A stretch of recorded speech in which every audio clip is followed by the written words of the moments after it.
do you think would give you the edge at the next level? I think my ability to quickly find the open receiver is what really sets me apart. I mean, it must have been a little easier with me out there, right? When you snap the ball, you throw it to Tommy, rinse and repeat.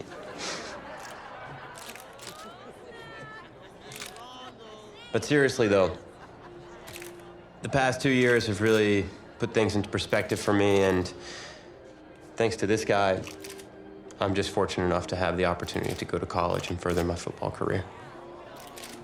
Wow, okay, gang. I think that puts us in a great place to go ahead and find out where these two are going. All right, gents, who wants to go first? I want you to have the honors. It's the least I could do for all you've done for me. All right.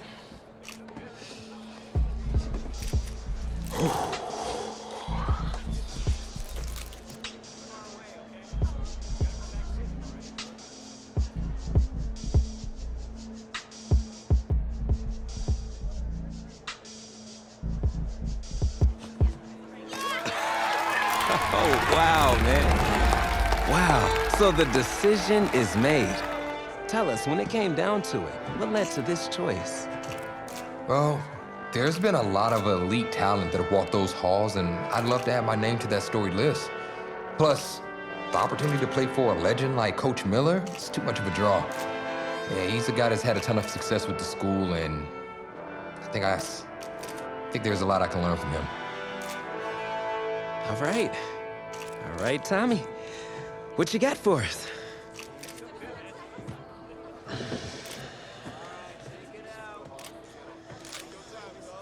Let's see, who's it gonna be?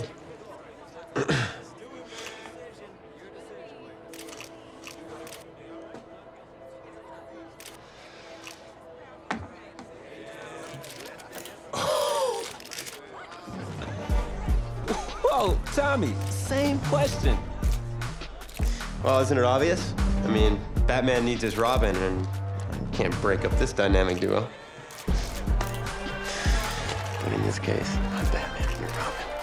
I never said I wouldn't try to win back my own position.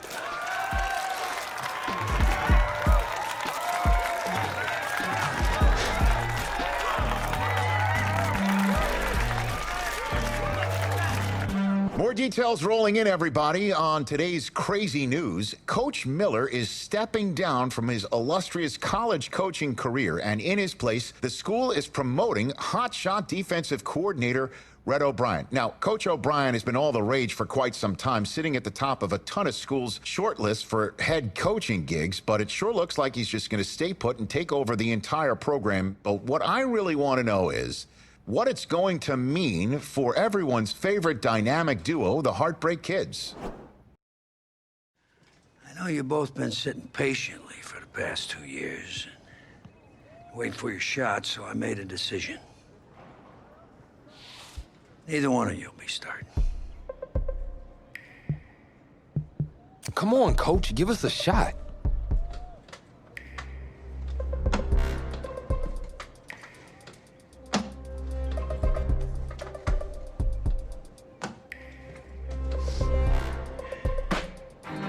How many of those do you guys have?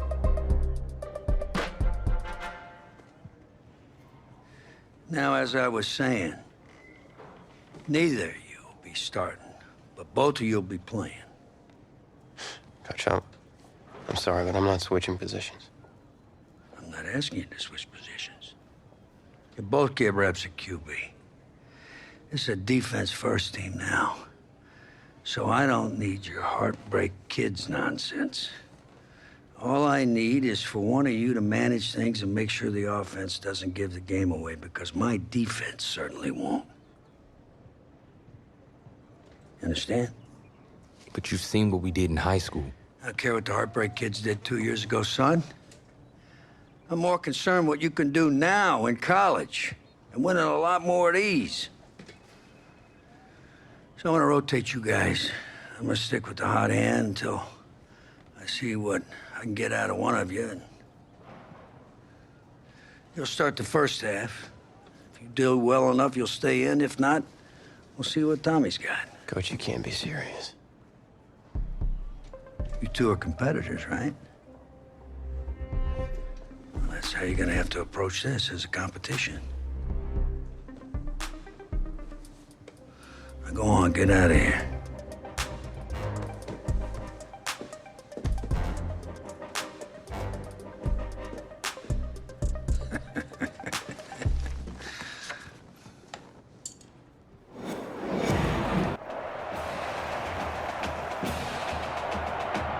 Well, there is no hint of fall here on this hot and humid Saturday afternoon. Students and alumni have made the early season pilgrimage to Hard Rock Stadium in Miami for the season-opening kickoff classic on EA Sports. It's the home state Florida Gators taking on a team that's made the long trek cross-country, the Oregon.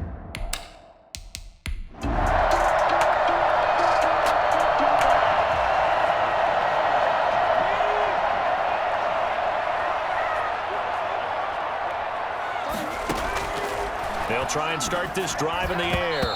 And incomplete. Crisis averted.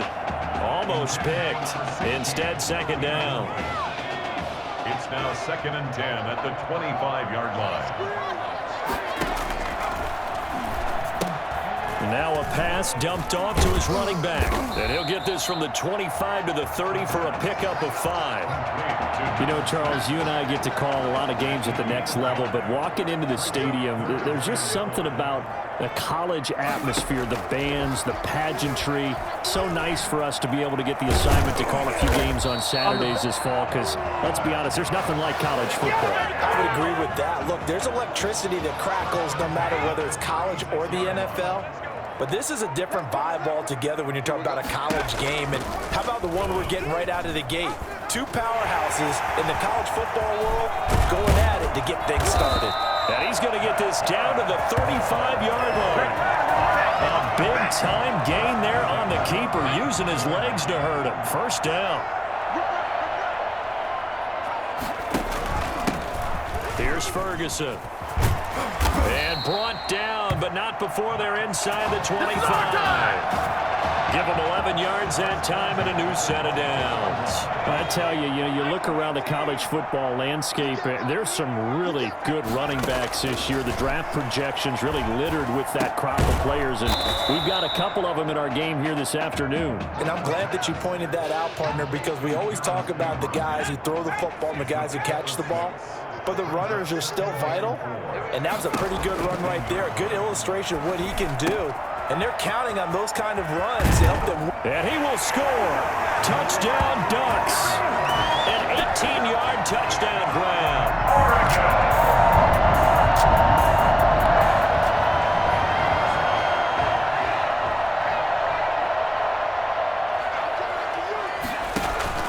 Now a play fake here on first down.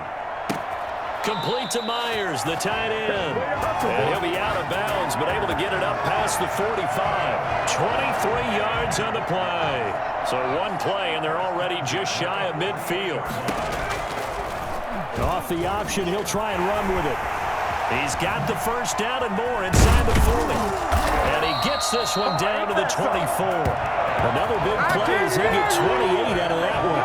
That play right there, Charles, that is a prime example of why Coach O'Brien likes this young quarterback on the field, his ability to scramble. And you talk about the ability to scramble, move his feet, quarterback run plays, you name it. Everything is in the playbook now when he comes on the field. And that's what you like because you know Coach O'Brien's background is defense. And as a defensive coordinator, what drove him crazy?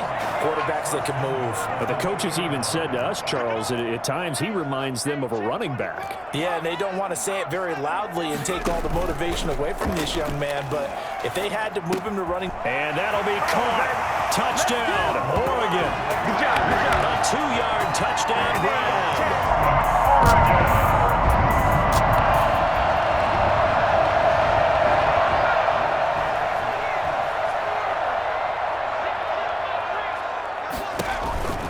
On first down, Ferguson. And he's going to get this one down to the edge of the red zone. 25 yards, the pickup there, and also a first down. I have a pretty good friend, Charles Davis, who tells me that when he sees plays like that, strong runs to the right, reminds him of the 1960s Green Bay Packers. Boy, those were the days back when the fullback actually carried the ball as well as blocked. Then you had a halfback. You had pulling guards, guys who could get out and run. And you can hear the great coach saying it back then. So we get a seal here and a seal here, and we run this play right in the alley. They scored touchdowns on drives 1 and 2, and now they're trying to make it a perfect 3 for 3 to start. That's going to be caught at the 10-yard line. And from the 9, they get this to the 5-yard line. And the ball smack dab on the 5-yard line. Here's 2nd and goal. This is Burgess, and he is into the end zone for an Oregon touchdown. A 5-yard touchdown.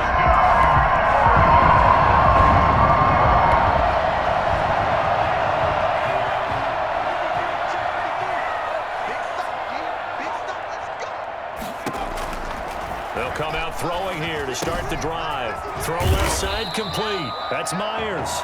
And he's taken down but able to slip across the 35. The drive starting with a first down, 11 yards on that pickup. Creeping up on a minute to play in this first half. They'll look to throw now on first down. Looking left side, he's got it, complete. And he will score. Touchdown, Ducks. A big play there. 64 yards. And the Ducks have...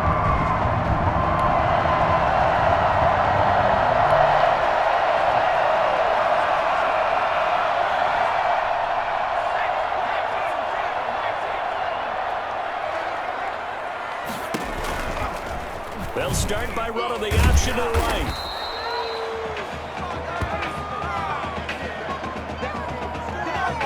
And with that, we reach halftime in Miami in the opener to this college football season. 20.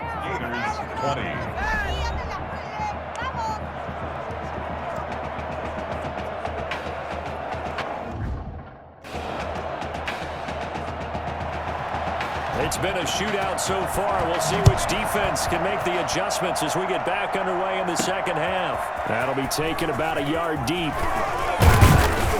And he'll be brought down at the 28-yard line, so the decision to bring it out of the end zone gets him 3 more.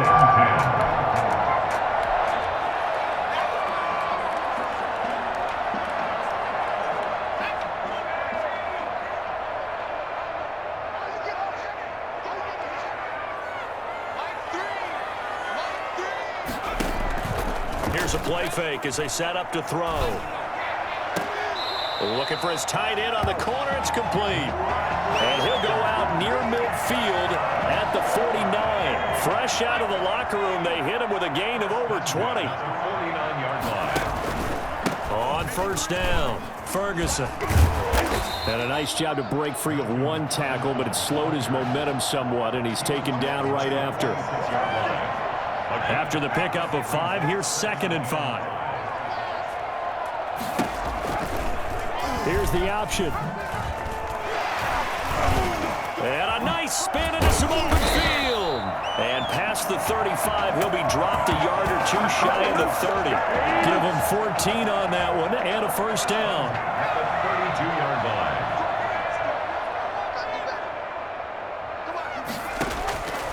Out of the gun, they'll look to throw. And he's going to drop this off to his fullback.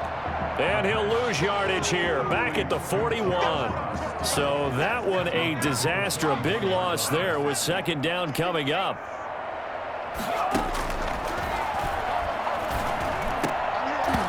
A throw there, but that's going to wind up incomplete. Normally you think the tight end's going to be able to catch the football and handle that contact, but in this case, maybe a little too much target to hit. That one was timed well, incomplete. Now, meanwhile, a pass that should have been intercepted, but it winds up falling incomplete. Has to be a little bit of frustration there. Back-to-back incompletions. Receivers blanketed on both attempts, this time on 3rd down. And the punt team on now as this one's sent away. And not what he was hoping for there, as this will hit in the end zone. 1st and 10.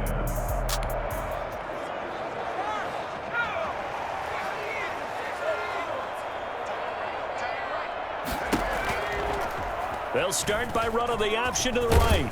And he'll go down at the 26, following a gain of 6. A little do-it-yourself run right there, and a nice game. And I like that he knew that that was about all he was going to get. So he did a nice job of protecting himself, took care of the football, took what the defense gave him. If they continue to allow him to do that, they'll find their way taking what they can all the way to the end zone. And they'll get it up just short of the 45 at the 44. You don't always expect tight ends to be big in terms of run after the catch, but after that play, he joins a growing band of players that's putting that stereotype right on its ear. They'll run on first down. It's Ferguson, and he'll only get a yard, maybe 2, up to the 46. Oh, that's a real nice job there by the defense in front. They just engaged and held their ground. But how about the guy who made the play? We often talk about whether they take a good first step or not. Many times you just don't take any step. Just get your feet moving, get your body going, and then once he made the read, he was able to make the play. And he is tackled inside the 40, not quite to the 35. Under a minute to go in this third quarter as they come up 1st and 10. Now a shotgun snap as they'll look to throw. Into the hands of his receiver, Anderson. And he will score. Touchdown, Ducks. Quintez Anderson, 36.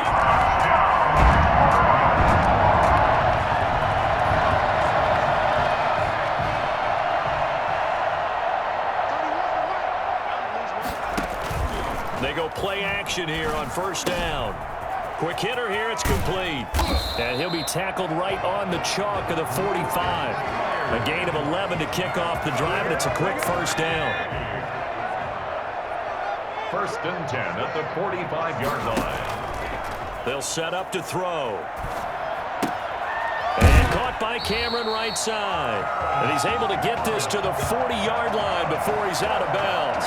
15 yards through the air and a first down. Well, Charles, here we are in the fourth quarter, and they've got a pretty comfortable lead here. You know, Coach O'Brien, as we talked about, he made those statements about his plans to possibly rotate the quarterbacks, but we have not seen any sign of Tommy Matthews. And we certainly expected to see him. Look, you and I both sat in there, partner, with Coach O'Brien, and he indicated that he planned to rotate quarterbacks to find out what he had. But with the play that he's seen here, he's like any head coach. He reserves the right to change his mind. And maybe he knew a little bit more than he was willing to tell us. That maybe Tommy Matthews isn't exactly in his favor, especially considering the lead they have now, and he still hasn't gone to the bench. On first down, Ferguson. Give him a couple on the carry there. 2nd and 8. Able to stay in bounds, and the clock keeps rolling. And this defense right now backed up in the red zone. Another touchdown, it's over. They've got to stand tall quickly. Been in this spot before. Now there's a little bit of desperation creeping in, and all you're doing when you're talking to your defensive teammates is first guy there, hold him up. 2nd, 3rd guy in, rake at the football. Get it out. We've got to create a turnover because one more score, and this game's over. On 3rd down, he'll drop to throw. This will be caught just inside the 10. They're able to convert on 3rd down, and that sets up a 1st and goal. A good chance now to put this game on ice. This is 1st and goal. They'll try to run down here with Ferguson. And this is going to result in losing yardage. They're driven back to the 8-yard line. That's going to go as a loss of 1 on 1st down. It's 2nd and goal, back to the 8-yard line now. Now it looks like he'll throw here. The quick slant caught. Now the defense going to use the first of their timeouts as they'll talk it over here before what will be an important 3rd down.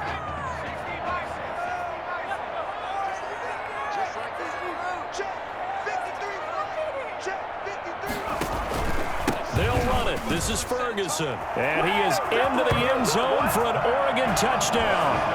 Punching it in from the...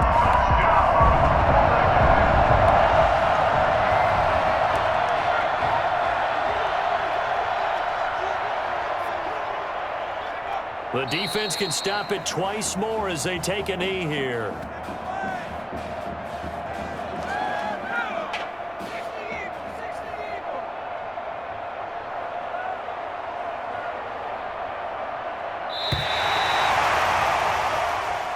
Today's final score, Ducks 42, Gators 20.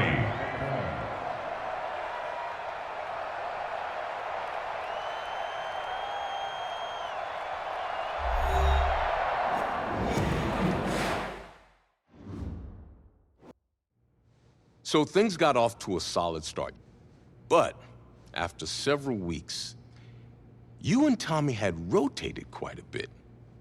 Reminiscent of Michigan when Tom Brady and Drew Henson split snaps. That had to be frustrating for you both. Some huge Wake up. news to get to, and none more intriguing. What are these dishes doing at my feet? Because it's time for you to start cleaning up your crap.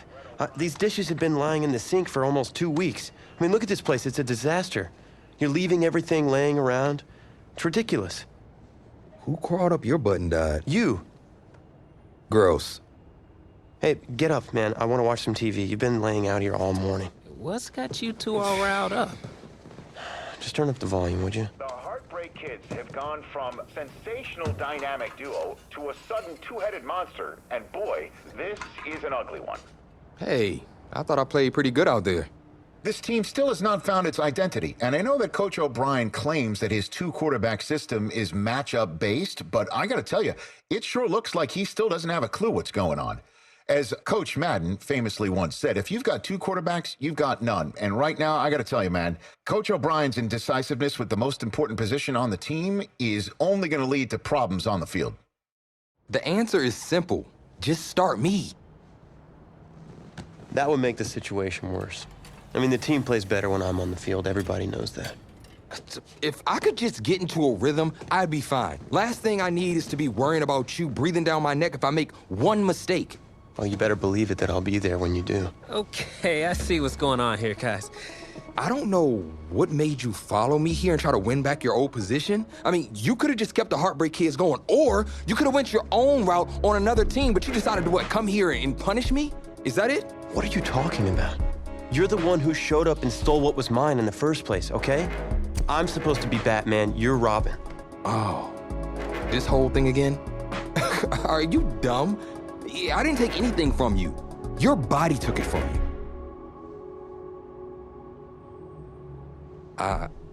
Look, Tommy, I'm sorry. No. I'm just gonna leave. I don't know what his problem is. You gotta go talk to him, man. Go clear the air. He's the one with the problem. Look, if he wants to talk, he can come find me. Jumping fiddlesticks.